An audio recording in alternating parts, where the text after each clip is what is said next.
صباح الورد وصباح الهنا وصباح كل حاجة جميلة على عيونكم يا بنات. النهاردة اقول لكم ايه، حاسة زي ما كنت طفلة لسه صغيرة. الجو بقى بيمطر عندنا او بيشتي عندنا بمعنى صح. استنوا. فبصوا الجو تحفة تحفة يا بنات، صبح الصبح كده الله. احساس بقى اول مرة لسه تمطر السنة دي او اول مرة تمطر عندنا. فبصراحة ما حبيتش ولا نفوت عليكم اللحظة الجميلة الممتعة ديت. حبيت ان انا اصورها معاكم النهارده ان شاء الله باذن الله. طمنوا عليكم دلوقتي حالا في الكومنت، ويلا نشوف بقى مع بعض كده الاجواء مع بعض. اراهنكم يا بنات اللي انتم معظمكم تكونوا انتوا بتحبوا الشتاء زي ايمان. بصراحه الجو فظيع وجميل جدا جدا، انا بنعشقه ومش بنحبه بس. حبيبه قلبي، لو انت اول مره تخش تشوفي القناه النهارده، خش خدي لك جوله بسيطه باذن الله، باذن الله هتعجبك. عجبتك اوعي تنسى الاشتراك وضغط على كلمه الكل عشان يوصلك مني كل اشعار فيديو انا بنزله. لازم يا بنات تضغطوا على كلمه الكل عشان اي اشعار فيديو انا بنزله يوصل لكم ان شاء الله باذن الله. أول ما نبدأ الكلام زي ما احنا متعودين دايما في حياتنا يا بنات، اللهم صل وسلم وزد وبارك عليك يا حبيبي يا شفيع يا رسول الله. اللهم إني أبرأ من حولي وقوتي وألجئ إلى حولك وقوتك يا ذا القوة المتين. اللهم أعني ولا تعن علي، اللهم انصرني ولا تنصر علي. شايفين الجو بقى يا بنات تحفة، حاجة كده دفى، وبصوا إحساس سبحان الله سبحان الله. الله في خلقه حكم. في ناس كتير بتحب طبعا الصيف، بس انا عن نفسي لا، انا ما بحبش الصيف خالص. يعني الحمد لله كلها ايام ربنا وكلها خير من عند ربنا وكلها برضه تدابير من عند ربنا. بس بصراحة انا بنعشق يا بنات حاجة اسمها شتاء، في كل حاجة، في اكله، في نظافته، في لبسه، في جو، كل حاجة بتبقى حلوة فيه سبحان الله يعني. خلصت بقى الجو بتاع الصبح ده، طبعا كنت غاسله بقى غسيل من بالليل، فما ينفعش ان انا نرش بقى يا بنات فين، في البلكونه زي ما شفت كده. فانا عامله منشر زي ما انتم شايفين كده في الاوضه اللي قدام الشقه بتاعتي، بينفعني جدا جدا في الشتاء. بننشر فيه. طبعا الميه بقى مش بتوصله ولا اي حاجه، ولا لازم نجيب منشر من اللي هو يتحط في الشقه جوه ولا حاجه، هو كده كده منشر طبيعي اهوت الهوا. حتى لو الشمس جت برضو بتيجي عليه. فطلعت بقى ننشر شويه الغسيل بره كده ان شاء الله باذن الله، عشان نشوفوا بقى يومنا هيبدا ان شاء الله باذن الله بالخير. انا تفائلت خير يا رب، بس الفيديو يلحق ينزل لكم النهارده عشان خاطر النت. بس في الجو بقى بداية يا بنات بيبقى النت عندي ضعيف خالص يعني. لو ما نزلش الفيديو النهارده يبقى باذن الله باذن الله بكره ان شاء الله. اجمل حاجه بجد يا بنات في المنشر بتاعي البسيط ده، كل حاجه بسيطه عندي الحمد لله يا بنات والله، وراضيه والحمد لله في رضا ونعمه وفضل من عند ربنا. ان انا بقى في الصيف ممكن لا ننشر فيه يرطب على الشقه، فاهمه؟ بس انا بقى في الصيف بنقلب الحبال بتاعه الغسيل بتبقى ايه بعرض الاوضه كده، فاهمين؟ بتحس بقى لو انت نشرت الغسيل يرطب على الشقه كده من الحر. في الشتا زي ما انتم شايفين كده برضه ما بنخليش الميه تنزل عليه، ولا نحتاج بقى لا نطلع بلكونه ولا اي حاجه خالص. اللهم لك الحمد والشكر كما ينبغي لجلال وجهك وعظيم سلطانك. هنخلص النشير في الوقت ده يا بنات، كان يعني الروتين ده كان يوم الجمعه. الولاد بقى متعودين منهم بيروحوا الحضانة، بيصحوا من الساعة كام، 6:30 7:15 بالكتير. ايه دوب يا بنات على ما صليت الفجر، فاهمين؟ يعني الفجر يعتبر بيدن 5:15، على بقى ما تصلي وكده وتخش سريرك والنوم يجيلك من اول وجديد تاني. كانت حوالي الساعة 6. بصيت لقيت 6:30 بالظبط، احمد قاعد لي يلا يا ماما امي بقى، يلا يا ابني النهارده اجازة يا ابني الله يهديك، سيبني نريح النهارده حتى نصحى بمزاج. ابدا خلاص هو اتعود على كده، قعد بقى على راسي والنوم خلاص طار. فايه عايزين يفطروا، قمت بقى عملت لهم الفطار تمام، وقطعت لهم فاكهه، كنا برضو كان بابام جايب فاكهه من بالليل، وحطيتها كده قدام التلفزيون، ودخلت بقى ايه خدت لي ساعه برضو في النوم كده ان شاء الله باذن الله. قمت بقى على صوت المطر والجو الروعه ده، بصراحه بقيت مبسوطه جدا يا بنات. يعني كانت حوالي الساعه بالظبط 9 الصبح. قمت طبعا هما كانوا فطروا وخلاص الحمد لله. قمت نشرت الغسيل برضو، كانت باقي مواعين من بالليل بصراحة ما هقول لكم يعني، ما كنتش غسلتها مش كتير والله يا بنات، هو مكان العشاء بس ما كانش كتير يعني، كنا خارجين وكده. فانا شلت يا دوبك العشاء وصليت العشاء وطلعنا على طول، ما لحقتش بقى ان انا نغسل المواعين. يا دوبك اللي انا كنت خلصت الغسيل، حتى كنت نغسل الغسيل يعني بتاعي. فما نشرتوش حتى بالليل الحمد لله، ما نشرتوش لان لو نشرته كان زمان اتبهدل في المية بره. فأنا سِبت قُلت الصبح أول ما نصحى من النوم الصبح إن شاء الله بإذن الله هنطلع ننشره. فهُم الطبقين بس اللي في الحوض كده. أنا مش متعودة والله يا بنات، ما نحبش بصراحة نسيب المواعين في الحوض خالص، بس نعمل إيه اضطريت بقى عشان زي ما قُلت لكم كنا طالعين وكده وكنا خارجين. فعملت إيه، المهم يا بنات شِلت العشا زي ما قُلت لكم، وبس قُلت نصلي العشا عشان ما بنحبش بصراحة نطلع ونخرج كده ويبقى عليه صلاة العشا، بنحس بُصّوا زي ما يكون الواحد والله متخبّي لبرّه يا بنات. فسِبت بقى الأطباق وكده والحمد لله. اول ما صحيت زي ما شفتوا كده دخلت بقى على الشتا الاول اتفرجت عليه، وبعد كده طلعت على الغسيل بتاعي، وبعد كده بقى جبت اكياس الفاكهه اللي كان جوزي جايبها برده ما كانتش لسه اتفضت وكده، هنحط كل حاجه في مكانها، ونفضي برده شويه حاجات كده في التلاجة تكون انا مش عايزاها يعني، او تكون خلاص كده خلصت اللي فيها، ونكمل يوم ان شاء الله باذن الله. النهارده هو يوم بسيط جدا يا بنات الحمد لله، زي ما قلت لك برده انا بنحاول يا بنات ما بنكركبش كل حاجه في يوم واحد عشان خاطر انا ما اضغطش نفسي. انتوا عارفين والله يا بنات يعني اليوم اصلا زي ما قلت لكم مش فيه، يعني اليوم لو تغيبي تشتغلي طول اليوم مش مكفيك الشغل، لا انت عايزه يوم على اليوم وعايزه صحه على الصحه. فالحمد لله بناخدها واحده واحده كده، كله بنقضي وكله بيخلص وكله بيعدي، واللي بنبات فيه بنصبح فيه، بنبات في الخير ونصبح في الخير، اللهم لك الحمد والشكر يا رب. مسكت كده البرتقان اهوت هنحطه بس في الصينيه كده ونمسحه عشان خاطر الولاد لو حبوا بقى ياكلوا، لان انا مش بندخل في الشتاء بالذات البرتقان في التلاجة، لان هو كده كده اصلا بيبقى بحاله ميه، ولما تدخليه في التلاجة تيجي تاكلي منه او الولاد ياكلوا منه بقى تبقى ساقع وكده، فالولاد ما بيرضوش ياكلوه بصراحه، فانا بنسيبه بره هو والموز. هو الحاجه اللي بندخلها بس في التلاجة ان كنت جبت تفاح الكلام ده كله، انا بنجيب الحاجات دي او باباهم بيجيب لهم الحاجات دي ليه يا بنات عشان خاطر بس الحضانه، انتوا عارفين يعني بيبقوا يعني يعتبر بيطلعوا من الساعه 8:30 الصبح بيخشوا الساعه 2:30 الظهر، يعني يعتبر معظم اليوم كله بيبقى بره في الحضانه، فعشان كده انا بقى يعني يعتبر بنديهم وجبه تكون كويسة معاهم عشان خاطر ما يجوعوش، وعشان خاطر برضه الوقت الكتير اللي هُم بيستنوه في الحضانة ده يبقوا جايين أصلًا شبعانين يا دوبك كده على ما يوصلوا يكون العصر أذِّن، بفاضل ساعة ونُص على المغرب أو ساعتين بالكتير، فطبعًا هي وجبة واحدة اللي بياكلوها في البيت، فعشان كده أنا بنعوّضهم بقى يا بنات اللي أنا بندّيهم يعني وجبة تكون كويسة كده معاهم في الحضانة. هنخلّص بقى الحمد لله زي ما قُلت لكم، وهننفّض برضه المطبخ كده ونمسحه وكل حاجة تكون كده، نلِم بقى الأطباق اللي هي عايزة تنغسل عشان خاطر إن شاء الله بإذن الله هنغسل المواعين. بس بصراحة ما غسلتش معاكم المواعين بقى يا حبيباتي، لإن أنا بعد ما خلّصت المطبخ وده كُلّته، اكتشفت إن أنا ما عنديش بريل، فاهمين؟ لو أنا كنت برّه امبارح، فأنا قُلت هننزل الأول نأكّل الطيور بتاعتي على ما تكون نكون جِبت البريل وكده، وجيت نغسل المواعين برضه لقيت إن المَيّة قطعت، فعشان كده بقى سِبتها ما جاتش في الفيديو خالص. هو كده زي ما شايفين أهوّة الأول كانوا طبقين 2، الحوض انضرب مواعين، فالحمد لله، الحمد لله كُلّه هيعدّي وكُلّه هينقضي، والحمد لله على كل شيء. نخلّص بس كده إن شاء الله بإذن الله كل حاجة في مكانها، ناخد بقى المواعين كده نحطهم في مكان يا بنات كده على جنب عشان خاطر برضه ما يزحملوش المطبخ، لمّا نخش بقى نعمل لهم غداهم، نخش نعمل أي حاجة، حتى لو ما عملتش حاجة بصراحة لمّا نخش المطبخ ونلاقي المواعين تبقى متراكمة وكده وتبقى كتير قدّامي، والله يا بنات بنبقى زعلانة جدًا، حاسة اللي زي ما نكون متخبّلة مكركبة على بعضي، مش عارفة نعمل أي حاجة في أي حاجة، فعشان كده أنا بنخلّيهم بقى في جنب كده لوحديهم. شايفين طبعًا إيمان بتاكل أهي يا بنات، كنت بقى ما فطرتش لسه، فكنت مقطّعة لهم زي ما قُلت لكم تفاح كده، فلقيت مكان ما هُم واكلين، فأخدت بقى قعدت ناكل أنا التفاح ده على ما خاطر برضه نفطر كده، نعمل حاجة خفيفة برضه نفطر بيها، على ما نعمل لهم الغدا إن شاء الله بإذن الله. هنعمله النهارده سمك يا بنات، هنقلي لهم سمك ونعمل رز. طبعًا في اليوم الشتا ده بصراحة يا حبيباتي أنا بنحب نعمل محشي، بس يعني المحشي بيبقى عايز هاقول لكم ترتيب من الأول، يعني من بدري فاهمين؟ فأنا لأ، قُلت بقى أنا كده إن شاء الله بإذن الله من بالليل وأنا عاقدة النية اللي أنا هاعمل لهم سمك، بس لمّا شُفت الشتا طبعًا كان هو محتاج محشي، حاجة تدفّي يعني، بس كده يا بنات الأكل بيبقى حلو كلّه في الشتا، بجد يعني أحلى حاجة في الشتا اللي أنتِ أي حاجة تعمليها في الشتا بتبقى حلوة، إنما في الصيف بقى تبقي تعملي شوية خضار، الجو حَر، فاهمة، عايزة تعملي بطيخ، حتة جبنة كده ريش مع طماطم مع خيار، الحاجات بقى الخفيفة اللي أنتِ تحبي تاكليها فين، في الصيف، أمّا في الشتا لأ، بتدوسي أي حاجة بتعمليها بتاكليها. طلّعت لي بس رغيف عيش كده إن شاء الله بإذن الله هنعمل ساندوتش زي ما قُلت لكم بسيط، تصبيرة برضه عشان خاطر الواحد يعني ما يسقّطش، أو الواحد بقى يحس خلاص كده عايز يريّح، فاهمين؟ لمّا تبقي جعانة جامد وتهمّدي كده أو تهمدي مش عارفة باقولها إزاي، فأنا قُلت لأ، أنا هنعمل ساندوتش بسيط كده إن شاء الله بإذن الله نفطر بيه، وبعد كده بقى نكمّل يوم إن شاء الله بإذن الله يا حبيباتي.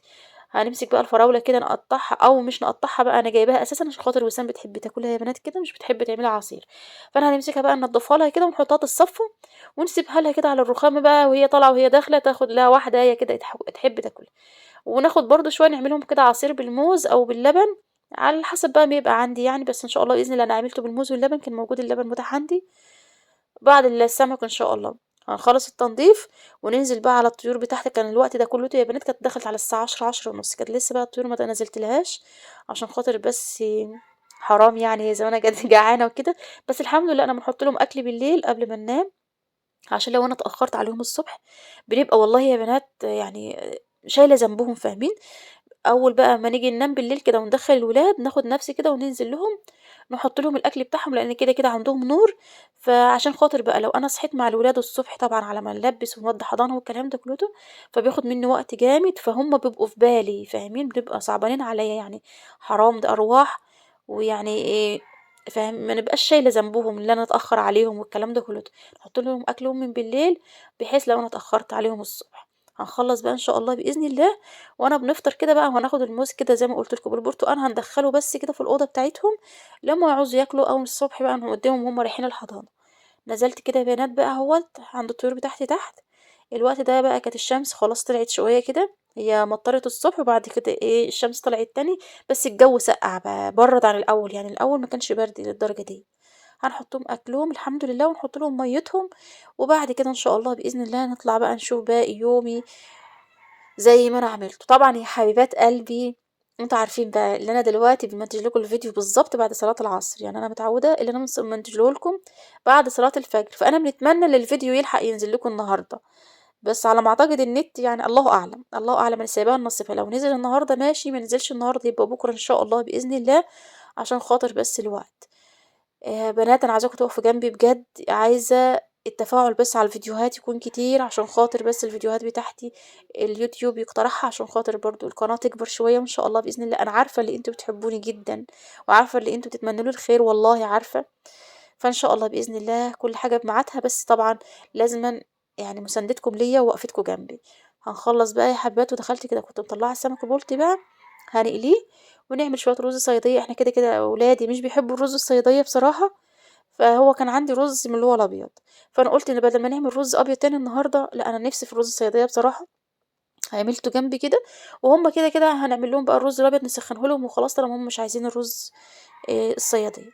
مسكت البصلتين كده بقى فرمتهم في الكَبّ فرم ناعم، وبعد كده نحط الزيت ونقليهم على ما تكون البصلة اتحمّرت نكون أنا بقى حشيت السمك يا حبيباتي، عشان خاطر بس ما ياخدش منّي وقت، لإن طول ما أنتِ طبعًا بتعملي حشوة السمك من بدري يعني إيه هاقول لِك إيه، يعني الحاجة لمّا تعمليها بدري يا بنات بتستطعمي بيها أحسن ما تعمليها على طول كده في الوقت نفسه، وهي كده أصلًا السمك بيبقى لحمه ضعيف، بس برضه بيبقى محتاج إن أنتِ حتى على الأقل تسيبيه في التتبيلة نُص ساعة، يعني مش أول ما تحطي التتبيلة على طول تحطيه في الزيت، فعشان كده بس يعني أنا بنعمله من بدري على ما يكون الرز اتحمّر البصل والكلام ده كلّه، تكون أنا بقى جهّزت السمك جنبه، وبعد كده دي كان غدانا النهارده هنعمل جنبه بقى طبق سلطة. وكان بتنجان برضه عندي كده هنحمّره، والكلام ده كلّيته يا بنات، هاخلّص وبعد كده إن شاء الله بإذن الله نشوف برضه هنكمّل الفيديو بتاعنا إزاي، وهنمسك برضه الدقة كده يا حبيباتي إن برضه نفرمها مكان البصلة، التومة بقى مع الفلفل الألوان، فلفل أحمر، فلفل أرومي، أي فلفل عندِك موجود، المهم يا حبيباتي ما توقّفيش نَفْسِك على أي حاجة. بالله عليكم يا بنات صحيح، سارة ادعوا لها ربنا يا رب يفك كربها ويفك همها إن شاء الله بإذن الله وييسر لها حالها، كلنا ندعو لها يا بنات لأنها كتبت لنا في الكومنتات ادعوا لي، ما كتبتش حتى ادعي لي يا إيمان، فعشان كده هي أكيد محتاجة دعواتنا، وعشان كده انتوا كلكم ادعوا لها بتيسير الحال وفك الكرب وزوال الهم، وربنا ينجيها إن شاء الله ويعينها يا رب ويقدرها على اللي هي فيه. هنخلّص كده إن شاء الله بإذن الله يا حبيبات قلبي بقى، ونحشي معاكم السمك، وبرضه في نفس الوقت أنا كنت مقطّعة البتنجان وكان باقي برضه في التلاجة وكده، هانقليه برضه عشان هو خلاص كده يعني كان بقى له فترة، فأنا بصراحة استحرمت نرميه، حرام يعني، فهنقليه برضه قبل ما نحط السمك في الزيت. في حبيبة قلبي بتقول لي: "إيمان أنتِ بتقلي في الزيت كام مرّة؟" ده أنا مش بنقلي في الزيت ده أنا بنهري الزيت. أنتِ عارفة إزازة الزيت بكام دلوقتي؟ بس أنا بنعمل إيه بقى يا بنات، يعني الزيت النضيف نقلي بيه البطاطس مرّة و2 و3 ماشي، أول ما يبدأ خلاص كده يكون مثلًا بقى له مرتين 3 نحطه بقى للبتنجان، وبعد البتنجان نحطه للسمك، وبعد السمك هاقول لكم ما يكونش حاجة اتفضّلت في الطاسة أساسًا، لا يا بنات أنا مش بنهدّر أي حاجة والله، هتقولي لي والله سيبوها على الله يا بنات يعني أنتم عارفين إزازة الزيت دلوقتي بكام؟ فعشان كده لأ، أنا مش بنهدّر زيت خالص يا حبيبة قلبي زي ما أنتِ شفتوا كده وزي ما سمحتِ أنا أقول لِك إيه.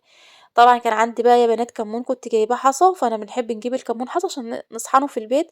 هنحطه برده كده يتحمص تحميصه بسيطه كده عشان ريحته تطلع بقى، ونطحنه في العصير ايه، ونطحنه في الخلاط وبس كده. اما بقيه التوابل بنجيبها كلها ناعمه خالص، بس ما عدا يا بنات الكمون بنحب نجيبه حصى. مسكت كده يا حبيبات قلبي بقى الدقه اهوت، حشيت بيها السمك. وبعد ما حشيت السمك نسيت ان انا احط ايه، الخلطة بتاعة السمك اللي أنا جايباها. فأنا قُلت هنرشها عليها كده وخلاص، هي هتتبل كده كده بيها وخلاص. البصلة خلاص كده كانت دخلت في التحمير. طبعًا يا بنات أثناء وأنا بنحمّر البصلة حطيت لها معلقة سكر صغيرة عشان بس اللي هي ما تغيبش معايا في التحمير البصلاية، بتكرملها بتدّيها اللون على طول، بدل ما تسيب البصلة اللي هي تحروق منِّك، وبعد ما تحروق منِّك تحسّي أصلًا إن البصلاية مرّرت منِّك. فأهو أنا بنعمل كده. خلّصت كده وحطيت المَيّة بتاعته بقى السخنة ونهدّي عليه النار ونسيبه بقى، أول ما يغلي بس ويشرّب مَيّته نهدّي عليه النار ونسيبه بقى هو كده خلاص هيخش في السوا بتاعه. الكمون الحمد لله خلص، هنحمّصه قصدي هنطحنه، بتنجان طلع على فكرة أنا يا بنات أنا باكلمكم دلوقتي وأنا بصراحة مسقطة نوم، عشان كده الواحد بيجمّع في الكلام في الفيديو على قد ما أقدر. الحمد لله يعني. عارفين يا بنات أحلى حاجة اللي أنا حاساها وأنا باكلمكم إيه؟ اللي أنتم بقيتوا مني، مش بنخبّي عليكم حاجة، يعني فاهمين؟ على طبيعتي خالص معاكم والله العظيم يا بنات خالص. عايزة أنام باقول لكم أنا كنت عايزة أنام، عايزة فاهمين؟ الكلام ده كلّته يعني. الحمد لله ربنا يا حبيباتي يا رب يخليكم ليّا وما يحرمني منكم أبدًا، أبدًا، أبدًا. حمّرت كده بقى السمك أهو حطيته في الزيت، وبعد كده إن شاء الله بإذن الله نعمل بقى طبق السلطة يا بنات بالخضار اللي موجودة عندي، أي خضار موجود عندِك. أنا كنت هنقلي بطاطس بس قُلت لأ، كده، كده في بتنجان، فبلاش بقى إيه كتر أكل وخلاص وحرام يعني الحاجة والله العظيم بتستنى وبعد كده بتترمي فحرام. أمّا بالنسبة ليّا أنا مش بنرمي كل حاجة، يعني الحاجة خلاص آخر ما يبقى الولاد زهقوا منها وإحنا زهقنا من أكلها للطير يا بنات. الفرختين بتوعي دُولة بقى بُصّوا نجدة ليّا، كده، كده بقى الحاجة اللي تبقى متفضّلة عيش، رُز، تقطيع طماطم، تقطيع بصل، أي حاجة تكون موجودة معايا في المطبخ وتكون خلاص كده استكفت، ناخدها بقى ننزّلها للطير تحت. آدي بقى البتنجان أهوّة هنحشيه برضه، وهنفرم برضه أو نطحن الكمون وكده إن شاء الله بإذن الله. خلاص كنت دخلت بقى على خلاص هنحط الغدا، هنعمل بس السلطة بتاعتي ونحط غدانا إن شاء الله بإذن الله. ووجبة بُص سهلة وبسيطة واليوم إن شاء الله الحمد لله ظريف وخفيف. أتمنى النهارده يكون الفيديو شجّعكم ونشّطكم وحمّسكم وحفّزكم، وأتمنى إن شاء الله بإذن الله حبيباتي اوعي تنسيني بالدعا، دعوة في ظهر الغيب ولكِ بالمثل إن شاء الله بإذن الله.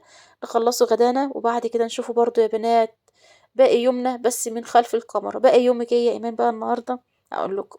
وسام عايزة تذاكر، أحمد ووسام طبعًا بالليل كده على بالليل ما ييجوا يناموا عشان الحضانة إن شاء الله بإذن الله الصبح نغيّر لهم كل الهدوم بتاعتهم، اللبس بحاله داخلي وفوق. أول ما نصبح الصبح بس يبقى هُم هيلبسوا اللبس اللي هُم هيخرجوا بيه، عشان ما بنحبش طبعًا أول حاجة نغيّر لهم الصبح عشان خاطر بيبقوا طبعًا طالعين يا بنات هيطلعوا من الجو بيبقى دفا برّه، ياخدوا برد برّه قصدي من جوّه بيبقوا دافيانين ويطلعوا برّه ياخدوا برد، فأنا ما بنرضاش بكده. تاني حاجة بقى بناخد وقت، أنا الصبح يعني يعتبر بنبقى مجهزاهم على اللبس بس الصبح كده. الصبح بقى على ما تصحي وتلبسي ويخشوا حمام وتسرحي والكلام ده كلته بياخد منك وقت، ان لما لسه هنغير ومن اول وجديد لا ده انا يمكن لو انا نقدر ان انا ننيمهم بلبس الحضانه اللي هيروحوا بيه الصبح هننيمهم بيه على اللي هما بيعملوه معايا الصبح. بس ربنا يهديهم ويصلح حالهم يا رب ويخليهم ويبارك فيهم ويجعل البركه في صحتهم والبركه في عمرهم، إحنا وولاد المسلمين جميعًا يا رب العالمين، يحميهم ويفديهم، آمين يا رب العالمين. يجعلهم كده تكون قدوة حسنة ويجعلهم في الخير دايمًا ويجعلهم من الصالحين يا بنات. بُصّي ديّة هاقول لِك إيه، نعمة وفضل من عند ربنا طبعًا، لا أنا ولا أنتِ محتاجة حاجة أكتر من اللي أنتِ تشوفي ولادِك أسعد الناس وفي أحسن الأحوال. خلّصت الحمد لله عملت السلطة بتاعتي بالبصل، بالفِدل، بالجرجير قصدي، بالخيار، بالفلفل، أي بقى خضار عندِك يا حبيبة قلبي. وادي الرز بقى طالع أهو بسم الله ما شاء الله، حطيته يا بنات. أنا كنت مسخّنة الرز الأبيض على أساس إيه، أمّا أشوفهم هُم هياكلوا الأول والّا إيه. يالّا يا جماعة عشان تاكلوا، باباهم بقى جايب لهم بقى هاقول لكم شيبسيات، نايتيهات، والله يا بنات بييجي اليومين اللي بييجي فيهم بيدمّر الدنيا مع الولاد بالذات. أكل من اللي أنا بنعمله ما تبصّلهوش خالص، كل حاجة من اللي باباهم بيجيبها، من اللي باباهم بيجيبها. فعشان كده إيه، بنسيبهم بقى في اليومين دول ياخدوا راحتهم عشان هو كمان بيزعل لمّا بنزعّل الولاد وكده، وبعد كده بقى هو يمشي بالسلامة على شغله، وأنا بقى إيه ييجوا للسجّان بتاعهم نشوف شغل بقى ونطلّع القديم والجديد عليهم، ربنا يهديهم ويصلح حالهم يا رب. بنهزر معاكم والله يا بنات، الواحد بيحاول إن هو ما يضغطش عليهم بس، الحمد لله ربنا يبارك فيهم، والسلام عليكم ورحمة الله وبركاته.